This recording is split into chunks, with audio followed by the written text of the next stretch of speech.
کھجی ground ایک ایسا کھیل کا میدان تھا جو مختص تو کیا گیا تھا کرکٹ، فٹ بال اور ہاکی کھیلنے کے لیے، لیکن اس میدان میں صرف ایک ہی کھیل کھیلا گیا اور وہ تھا موت کا کھیل،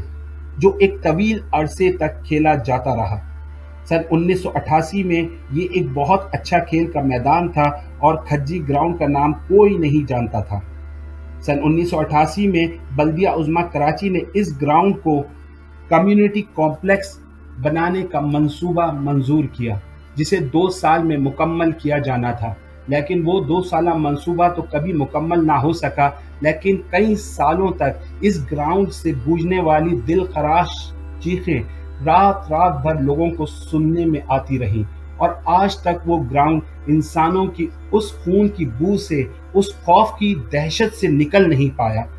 یہ گراؤنڈ ایک ایسے علاقے میں موجود تھا جہاں زیادہ تر آبادی اردو بولنے والوں کی تھی، تو یہ کھجی گراؤنڈ MQM کی دسترس میں آ گیا تھا۔ ڈرل مشین سے جسموں میں سوراخ کرنے کی، گولیاں مارنے کی اور لاشوں کو بوری میں بند کرنے کی کارروائیاں، یہ سارے کام اس گراؤنڈ میں ہونے لگے تھے۔ جب حالات صحیح ہو گئے تو اس کے بعد رات تو بڑی دور کی بات تھی، دن میں بھی کوئی اس گراؤنڈ کے باہر سے گزرنے کا تصور بھی نہیں کر سکتا تھا۔ شاید ہی کوئی ایسا دن ہو جب کھجی گراؤنڈ سے کوئی لاش نہ ملی ہو۔ کھجی گراؤنڈ کے کچھ مخصوص جگہ ایسی ہوا کرتی تھی کہ جہاں پر لاشیں لٹکی ہوئی ہوتی تھی، یا تو ان کو اس جگہ پر تشدد کر کے قتل کر دیا گیا ہوتا تھا، یا ان کے جسموں کے کٹے ہوئے اعضاء لٹکا دیے جاتے تھے، یا انہیں بوری میں بند کر کے مار کر ان کی بوریاں وہاں پر پھینک دی جاتی تھیں۔ سن 1990 کی دہائی میں کتنی ہی ایسی لاشیں وہاں سے ملی ہیں جو جلی ہوئی تھی، جھلسی ہوئی تھی اور ان کی شناخت نہ ہو سکی۔ گراؤنڈ کے ساتھ ہی قبرستان بھی بنا ہوا ہے۔ پولیس حکام کے مطابق کچھ کو تو مار کر وہیں دفنا دیا جاتا تھا، جن کو وہ نہیں چاہتے تھے کہ ان کے بارے میں کسی کو نہ پتہ چلے کہ ان کو اغوا کر کے یہاں لایا گیا ہے، تو وہاں لوگوں کو مارا بھی گیا، دفنایا بھی گیا، کہ صرف خوف دکھانے کے لیے کہ اگر ایک پارٹی کے لوگوں کی بات نہیں مانی جائے گی تو آپ کا یہ حال ہوگا کہ آپ کو مار دیا جائے گا۔ کھجی گراؤنڈ کے ساتھ بنی ہوئی اسکول کی ایک عمارت بھی جرائم پیشہ افراد کے قبضے میں آ گئی تھی، اور پھر اس عمارت نے ایک بھیانک عقوبت خانے کی شکل اختیار کر لی تھی، اور یہ سارے بھیانک جرائم اس اسکول میں ہی سر انجام ہوا کرتے تھے۔ اس اسکول میں داخل ہونا کوئی آسان بات نہیں تھی، کیونکہ اس کے چاروں طرف گہری خندقیں کھود دی گئی تھیں۔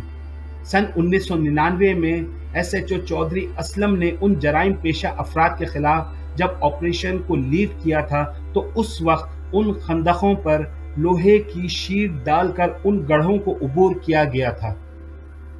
ابتدا میں کھجی گراؤنڈ میں تشدد کے لیے سیاسی مخالفین کو ہی لایا جاتا تھا، لیکن آگے چل کر یہ ایریا اغوا برائے تاوان اور بھتہ خوری کا بھی مرکز بن گیا تھا۔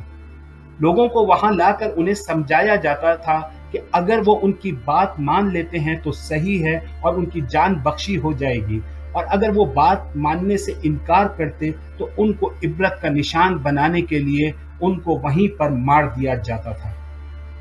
اس کھجی گراؤنڈ میں حال یہ رہا تھا کہ شوٹرز یہاں نشانے بازی کی مشق کیا کرتے تھے۔ ایک عینی شاہدی کے مطابق ایک روز اس نے دیکھا کہ ایک لوہے کا کھمبا تھا اور اس کھمبے پر ایک نوجوان لڑکے کو، جس نے پینٹ شرٹ زیب تن کیا ہوا تھا،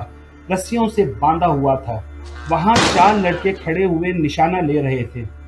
عینی شاہد کے مطابق ان کی آوازیں وہ واضح طور پر سن رہا تھا۔ اس کا کہنا تھا کہ وہ آوازیں سن کر وہ کتنے ہی کرب میں مبتلا ہو گیا تھا، اس کا اندازہ لگانا کسی کے بس کی بات نہیں تھی۔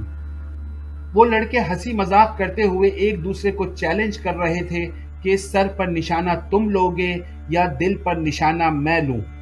تو وہ ظالم لوگ اس جاندار انسان پر اپنے نشانے لگانے کی مشق کر رہے تھے۔ تو ایسی سفاکیت ہوا کرتی تھی کبھی کھجی گراؤنڈ میں۔